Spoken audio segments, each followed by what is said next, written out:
Olá, turma, tudo bem com vocês? Hoje nós teremos aula de história. Vamos iniciar o capítulo 2 da nossa apostila.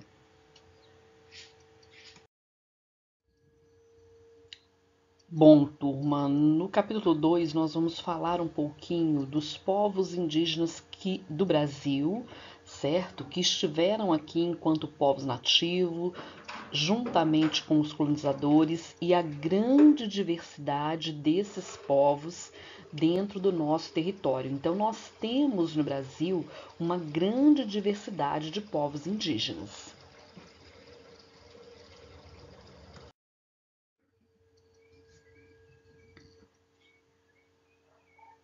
Bom, gente, a gente vai falar um pouquinho, né, dos povos nativos, dos indígenas nativos.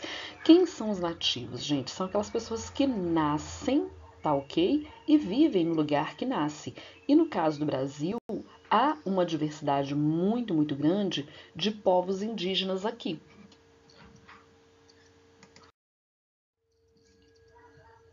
Bom, turma, vamos falar um pouco dos nativos, de como os seus ancestrais teriam chegado aqui há milênios de ano, teriam vindo, né, de regiões provavelmente localizadas em países latino-americanos, como Peru, Equador, Colômbia, Venezuela, países vizinhos ao Brasil, que fazem fronteira com o Brasil. Então, esses ancestrais indígenas, certo? Aqueles que vieram antes dos nossos nativos, teriam provavelmente vindo desta região.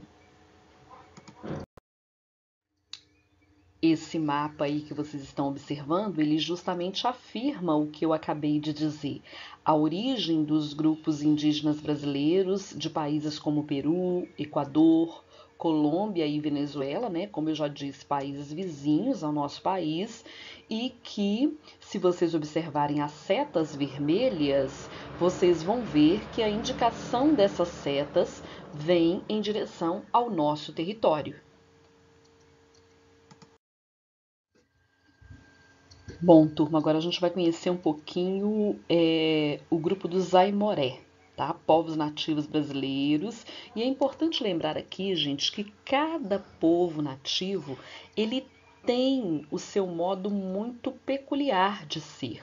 Os grupos indígenas, eles são bastante variados e cada um com a sua cultura, cada um com ali a sua organização social. Então, nesse caso, os aimorés, né, ou botocudos, também ficaram conhecidos como botocudo, justamente por utilizar tanto na orelha quanto nos lábios essa questão de uma rodela de madeira, tá? Que davam aí, segundo eles, né, uma melhor audição e fala, gostavam de instrumentos musicais, tinham essa questão, né, de fabricar utensílios bem característicos de floresta. Então, esta é a singularidade do povo aimoré.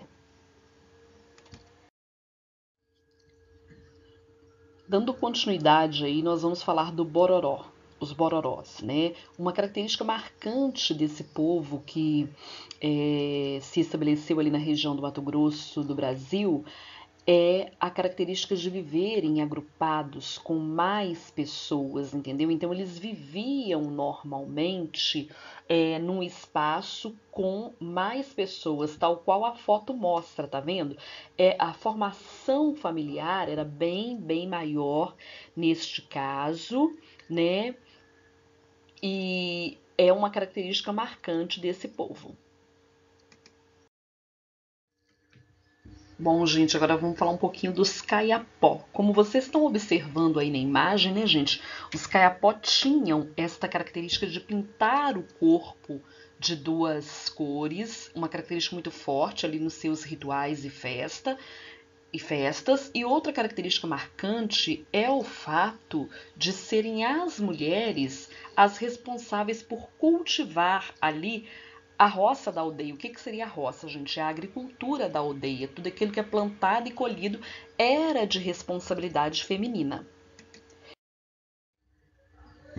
Bom, turma, vamos fechar aqui com os tupiniquins, né? Que tem como característica forte dentro ali da sua vivência esta questão da coivara, ou seja, o mato, né, aquela vegetação existente no local que vai ser plantado algum tipo de produto, esse mato, ele é o quê? Ele é queimado, ele é derrubado e queimado e posteriormente essa terra, ela é preparada para receber ali tudo que vai ser cultivado. E essa técnica ficou conhecida como coivara, muito comum dentro desses povos indígenas, tá, gente? Bom, se vocês observaram aí um pouquinho, com um pouquinho de atenção, vocês viram que cada povo indígena que a gente viu aqui na aula de hoje, eles têm características bem particulares, ou seja, mesmo sendo todos grupos indígenas, cada um tem o seu modo particular de ser e viver. Bom, turma, espero que tenha ficado claro para vocês. Beijo grande no coração de cada um e até a próxima aula.